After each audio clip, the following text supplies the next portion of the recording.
Mau ke sana.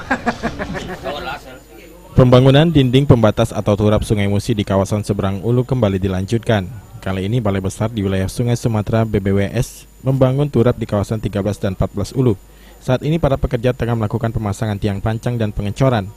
Lebar turap bervariasi mulai dari 10 hingga 15 meter jika diukur dari bibir Sungai Musi.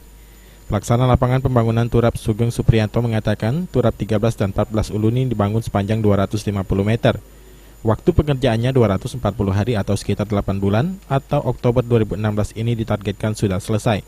Kontraktor pembangunan turap adalah PT Duta, sementara dana pembangunannya berasal dari APBN sebesar 26 miliar rupiah. Ini berapa lama target selesai, Pak? Ini 240 Hari. iya. Nah, total dana kalau boleh tahu, Pak? Total dananya? Itu 26 lebih. Miliar ya? Iya. Dari APBN, Pak ya? Wibisono, PAL TV.